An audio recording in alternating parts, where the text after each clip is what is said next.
Welcome to the Unstuck Church podcast. I'm Sean, managing director here at the Unstuck Group, and we're in part 2 of our series on the relationship between the lead pastor and the executive pastor. Last week, we talked about why this relationship is so hard to get right, the different types of wiring that we see in these roles and personalities, and the communication that tends to disappear in busy seasons. And then added to that, the trust that you have to choose on purpose, or you will end up not trusting each other. So if you missed it, go back and start with that episode. This episode is going to build on that one. Today, we're going to get a little more specific. We're talking about the lead pastor's real job description. And I say real on purpose because there's the job description that's on paper, which is, roughly, Jimmy, 400 items long. And then there's a handful of things that only the lead pastor can do. And those are two different lists. And the gap between them is often where a lot of lead pastors tend to get stuck. So before I bring in my co-host, Jimmy McLeod, for this series, I want to pause and say thanks to this week's and this series podcast sponsor, Plain Joe Studios. One of our most recent Unstuck Church reports, we found that the average church is growing by 14% year over year. And that means there are a lot of churches that are paying more attention than ever to their worship space. Well, the creative team at Plain Joe works with churches to create beautiful, engaging worship spaces that connect with their community. They have a team of architectural, design, and branding experts that will come in and help you transform your worship space and create an attractive, engaging hub for your community. So if that's an area where your church could use some help, you can reach out to them today at plainjoe.net. All right. I've got Jimmy McLeod back with me again. Jimmy's the lead pastor at First Christian Church in Canton, Ohio, and a consultant on the Unstuck team. Jimmy, welcome back. You survived episode 1. I would love to hear from you. You've been traveling. You've been working with churches lately. What churches have you been to? Or maybe just give us some highlights from some of the churches that you've engaged with. Yeah, Sean, it's great to be back. Thanks for having me for another episode. And man, I've been having a blast lately working with some great churches in the Pittsburgh area and over in central New Jersey. I'm going to be in Philadelphia here before very long. And actually, this is cool, getting to work with a church about 15 minutes from home right here in our community. Oh, I Didn't love even that. realize I already have some relationships in that church. So it's been so fun to sit in those rooms with church staffs that are in all different places on the church life cycle, but all very hungry and excited for what God has in store for them. That's awesome. All right. So before we get deeper into the conversation, I need some real perspective from you, Jimmy. When you look at your own week as a lead pastor, how close is what you actually do to what you say you're supposed to do, at least? You know, what's funny is I spent 6.5 years as an executive pastor before I became a lead pastor. Mm-hmm. And a lot of that time I spent telling lead pastors, my own and others, what they should be focused on. And then I became one, and I realized how much easier it is to give that advice and to live by it. So this episode hits a little close to home personally. Mm-hmm. And I'll just say up front, pastors, if you're listening, prepare to be a little uncomfortable, because we're going to talk about the gap between what you're supposed to be doing and what you're actually doing. Honestly, Sean, I start every week with the best of intentions, and I rarely land where I think I'm going to. So I would say, like most pastors, the best laid plans, right? I mean, it's just like we start out with an understanding of at least what we want to get done, even if it's not all what we should be focusing on. But the crisis of the urgent and, priorities can shift so fast. So for me, man, the average week is just a hurricane depending on what pops up. And usually I find myself mid-morning, Thursday afternoon, cramming for the weekend because other things took over. Yeah. So this might be like one of those messages where you're preaching to yourself and to the people in the seats as well. For sure. Yeah. Some people on my staff are going to listen to this episode and laugh to themselves a little bit when they hear this. That's great. That's great. All right. Well, let's dive into the tension. And I want to start just by being fair to lead pastors listening, because this job is genuinely enormous. If you think about everything the senior pastor is responsible for, whether it's on the job description written there or not, it's a big role. And so here's the non-exhaustive list that I put together. They have to ensure the spiritual health of their church, model biblical priorities, provide strategic leadership and planning, oversee the worship experiences, supervise and develop their staff team, oversee budgets, cash flow, stewardship campaigns, payroll, leases and purchases, reproduce the church into new locations sometimes, and serve on the board. And you know what? Also, Jimmy, in your spare time, you also have to have a thriving walk with Jesus and a healthy marriage. And this becomes less like a job and more like a dare, right? Yeah. And I think here's the problem that it creates when everything is on your plate, everything feels equally urgent. So you just kind of react to whatever is the loudest in the moment. And the problem is that the loudest thing is almost never the most important thing. The last minute meeting tends to kind of scream at you, but the long-term direction of your church just whispers in the background. And guess which one of those tends to win? It's the loudest, right? So the real tension isn't the lead pastor has too much to do. Everybody already knows that. We get it. I think that actually the real tension is that there's a small set of things that only the lead pastor can do. And those are exactly the things that just get pushed to the back burner because they're rarely the thing that feels on fire today. So Jimmy, you're living in this tension right now. Where are you feeling it the most? Oh my gosh, every lead pastor knows this tension. When the what gets shuffled, the how becomes more important than the why faster than you even know it's happening. So, what you're really saying is the lead pastor hasn't fully believed in their bones that those 4 things that we talk about on the podcast here in the past that only lead pastors can do are more important than the 100 things that anybody could do. And listen, until you believe that as a senior leader, the calendar is never going to reflect it. And you're going to keep finding reasons why this meeting or this crisis or this operational decision needed you specifically to step in and put your hands on it. And every single one of those reasons is going to feel legitimate in the moment. Even if it's not, you're going to find a reason that it should be legitimate. Sometimes that's just simply as lead pastors, so much of what we deal in is abstract, and it's nice to do something concrete once in a while, but it's just not that important. And the really uncomfortable thing is those reasons that we legitimize things also typically come out of our own insecurities, which is a podcast topic for another time. Sure. Yeah. The other thing I'd add is that the people around you are going to unconsciously train you to be available for the wrong things if you let them. Your staff, just like my staff, they learn what you respond to. And if you always show up to fight the operational fires, they're going to keep bringing you the operational fires. You have to retrain the system, not just your own calendar. That's good. So let's today, Jimmy, just jump straight to solutions because I think we already all get the challenge here. And you alluded to this already, but there's a resource that we created on the 4 roles a senior pastor can't delegate. And we'll link to that in the show notes. And I think it's the perfect structure for our conversation today. So let's I want to work through the 4 together. And it starts with the very first one. We call it the vision caster. You are the primary owner of helping people buy into where God is taking your church. Now, I think you can and you should develop the vision with a team, but you cannot outsource the casting and communication of it. When you stand up and say, here's where we're going and here's why it matters for you, that hits us differently coming from the lead pastor. You know, it just does. It's human nature, I think. You can delegate a lot of things, but you can't send a substitute to rally your people and to galvanize your congregation. So that's like asking your worship leader to also create the architectural drawings for your new building because they're an artist and maybe they know some math, right? Some roles just don't transfer over. So we've got to make sure that we're the ones primarily doing the vision casting. The second is the spiritual leader and teacher. And this is the one that genuinely I don't think can be delegated at all. It's the thing that makes the senior pastor role different from running any other organization on earth. And here's the truth that I think all pastors know, but some just have a really hard time scheduling for. You can't wait until Friday to throw a message together and expect it to be great. You just can't. Mm-hmm. Great teaching takes time during the week to study, to write, to rehearse. And that time, it's typically the first thing that every other responsibility tries to eat up. Everybody respects message prep in theory. Almost nobody protects it in practice.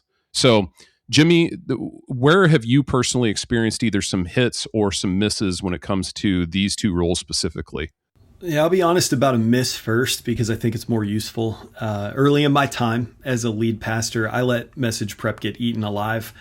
I like to blame it on the transition from being an XP to a lead pastor, and I was so used to being involved in operational things that I just kind of naturally went there. But I think unless you were just born a good time manager or like wired to be a lead pastor, if you've transitioned from any other role, then you've felt that tension too. So I told myself that I was protecting that message prep time, but actually what I was doing was protecting the slot on the calendar, and I let everything else borrow time from it. So my calendar said sermon prep, but I would answer emails, I would take phone calls, impromptu meetings. I'm troubleshooting and solving problems and fighting fires that felt big in the moment and really weren't in the grand scheme. But around Thursday, again, I'd start to panic, and I preached some messages during that time that were fine, and I would get some good feedback about some of those, but I knew that I could do better, and I knew they were not what they could have been, and I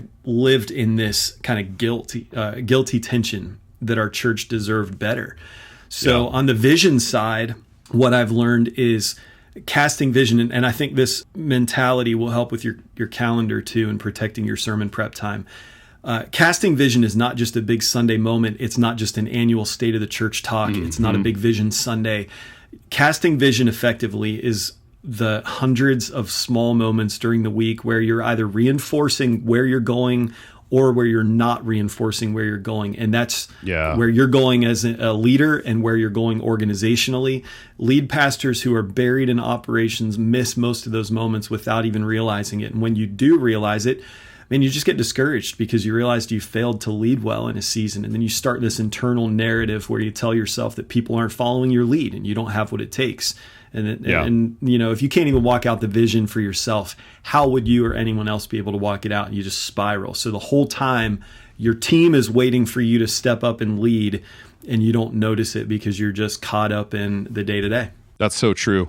Yeah. And I think, kind of delineating between vision being your primary role is to communicate it, but you're not the one who has to go to the mountain by themselves and come back and clearly say on this ongoing basis, here's where we're going. That's a team play. You gather your senior leaders around you, you determine direction, but then for you as that primary communicator, you're the one that's galvanizing the rest of the church around the vision.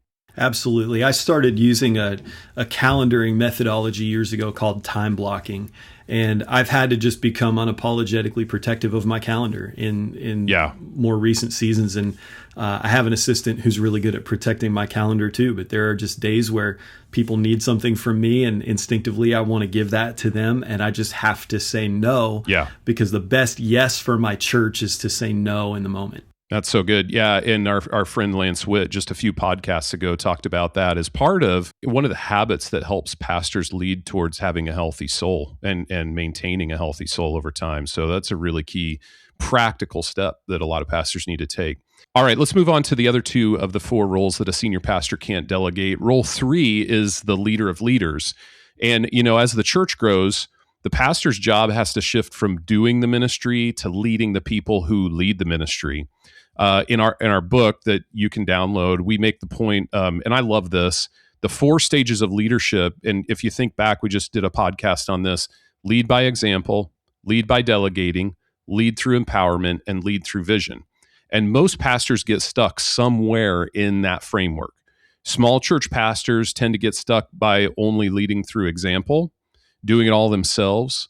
Pastors of mid-sized churches, they learn to delegate, but they sometimes don't really empower people. So then they become the bottleneck. Every decision has to come back to them and go through them. And then large church pastors empower their team, but never develop a team that then can empower others. So wherever you're stuck, I think the move, the change, the shift here is all the same. Take the next step in your leadership. If you want to lead other leaders effectively, where do you need to grow as a leader? And then the 4th role is what we call the culture champion.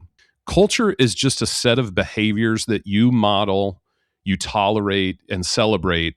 And it starts at the top, whether you're intentional about it or not. And I think that's the part that gets people. You're setting the culture either on purpose or by accident. But either way, you're setting it.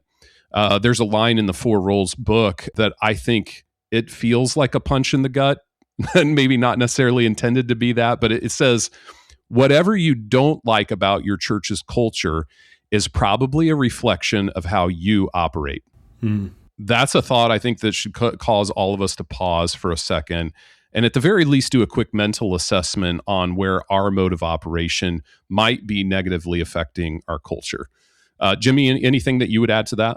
I don't know if I'd add a fifth category, but to expand on the culture piece, I think that's the one I would linger on because it's the one that lead pastors are least honest about. We carry the most responsibility there that we don't acknowledge. And Sean, you quoted that line, whatever you like least about your culture is probably a reflection of how you operate. I've heard it put really simply, your culture is what you tolerate, which is a hard word because it means if you hate your meeting culture, you probably allowed it, or worse, you modeled it. If you don't like a lack of accountability on your team, it started somewhere at the top. If you have silos between departments, there's a good chance that the lead pastor, executive pastor relationship modeled that first for the rest of the staff. So what I would add to the list is just context around this. I would say the lead pastor is also the chief permission giver. Not officially, it's not on the org chart, but culturally, your team is watching what you celebrate. They're watching what you overlook. They're watching what you personally do when things get hard, and they're taking mental notes. So your culture is not set in your staff meeting. It's set in the moments that you think nobody's watching. An example of that from my leadership experience, particularly when I became the lead pastor, because it was important as the XP, it became even more important when I became the lead pastor in our organization. Andy Stanley talks a lot about trust gaps and the idea that if there's an unknown, people are going to fill it with trust or suspicion based on not what you say, but what you have done in the past. And so I like to work off site, especially if I need to be creative. I'll lock myself away in the back corner of a coffee shop somewhere, or I'll find a quiet place to work. And if I'm in my office, that's part of how I protect, especially my sermon prep time.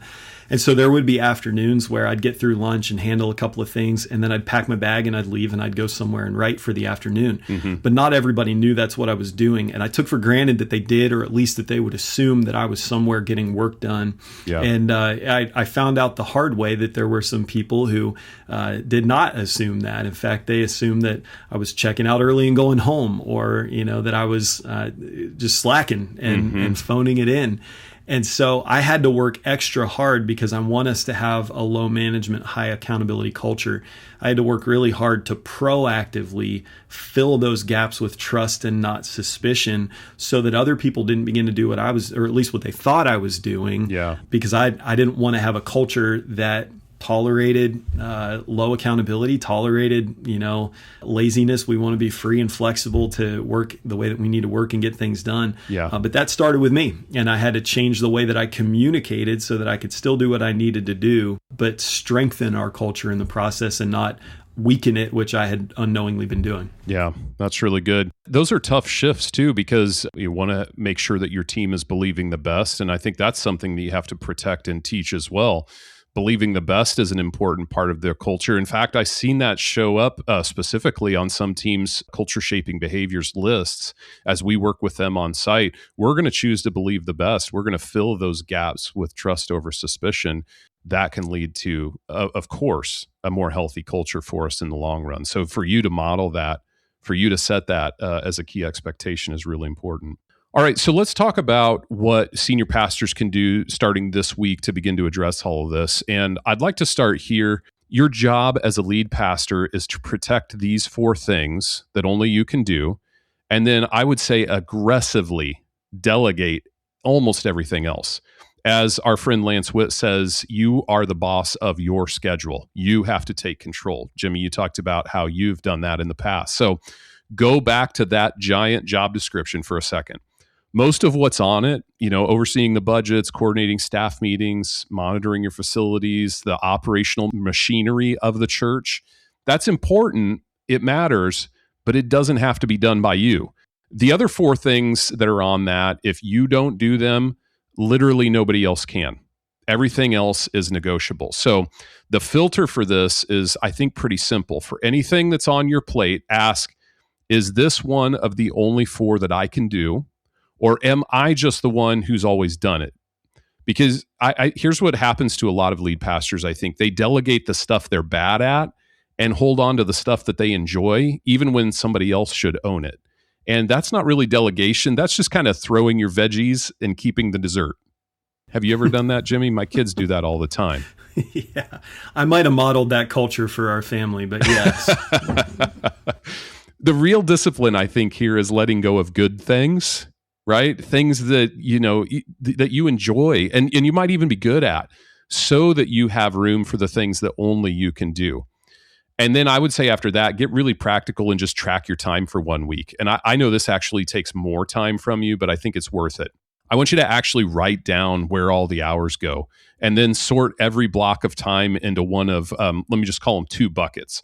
One bucket is the 4 non-delegables. These are the 4 things that only I can do. And then the other bucket is just everything else. And I think a lot of lead pastors are going to be surprised when they do this exercise. You think you're spending your week casting vision and developing leaders, and then the calendar says you spent your week doing other stuff, and the calendar is not going to lie to you. So, Jimmy, again, since you sit in this role, where have you found success with this? You've talked a little bit about your calendar already, and then, also feel free to share, are there any areas where you feel like you've made mistakes and you learn from them? Yeah, the mistake that I made, and I've watched a lot of lead pastors do the same thing, is that I delegated things that I didn't enjoy, or, that I felt like I didn't want to spend my time on, but it was more of a want-to thing. And I kept things that I enjoyed even when somebody else should have owned them.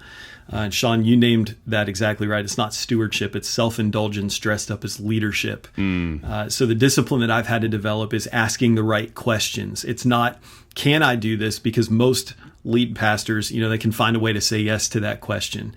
And it's also not, am I good at this? Because again, we can find a way to justify things in our mind, and we even lie to ourselves and tell ourselves we're better at some things than we really are.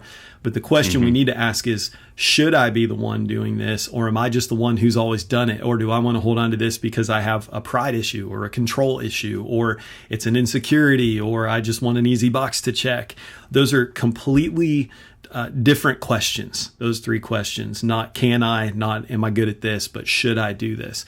And the last one is the only one that actually leads to freedom when it comes to thriving as a lead pastor. So just one more thing, the fastest route to burnout, I think, is expending energy on things that move you sideways. There's this old sports highlight of Walter Payton. It's like probably his most famous highlight, where he runs back and forth in the backfield a couple of times before he finally breaks down field. And it's a bad analogy because he scored a touchdown, but I think what happens to most lead pastors is they run back and forth in the backfield a couple times and get sacked for a loss. It's when you pour yourself into things that don't advance the mission. You pour yourself into things that somebody else could do while you neglect things that are essential, those 4 things that we've talked about in this episode. Or you pour yourself into things that are outside of your strengths, or things like what Patrick Lencioni calls your working geniuses. When you start living in your working frustrations, it might even feel good. It might not feel frustrating in the beginning, but you're going to burn out. Those are the things that wear you down. So you got to get out of that mode of thinking and hand off the things that you may want to hold on to, but they're just not the things that are most deserving of your time and focus. You owe it to yourself. You owe it to your family. You owe it to your staff and your church to do what you have to do as a lead pastor, handle those things, and do them well. That's good. That's a really good reminder. And I think it's great that we've 2 weeks in a row now used football analogies. So we must be ready for football season. I don't like to talk about football here in Northeast Ohio between August and January, so I have to talk about it, in May and June. That's all I get. Sure. Yeah. Understandable. Yeah. All right. So before we close our episode today, here's a reminder. Nobody is great at all 6 or 8 or 12 things on that official job description. We said that last week, but every lead pastor can be faithful to the 4 that only they can do. Vision caster, teacher, leader of leaders, championing the culture. If those 4 are healthy, you have the framework for healthy leadership, even when everything else feels a little bit messy. So if those 4 aren't getting your attention, it almost doesn't matter how well run everything else is. Protect those 4. Give away the rest. And next week, we're going to flip this whole thing over and talk about the person that you're giving some of that, or maybe all of that, rest to, the executive pastor, and the roles that they can't delegate, because this only works if both of you know your lane. Jimmy, I'll let you leave our listeners with the last thought for today. Yeah, I would just leave with this thought. If you're a lead pastor and you're honest with yourself, you probably already know which of these 4 things you're neglecting, and you don't need another assessment to tell you. You probably know, or if somebody's telling you and you just need to listen. So the question is whether you're going to do something about it. And I think the reason most pastors don't is that doing something means having some hard conversations with your XP, with your board, with your staff, with yourself.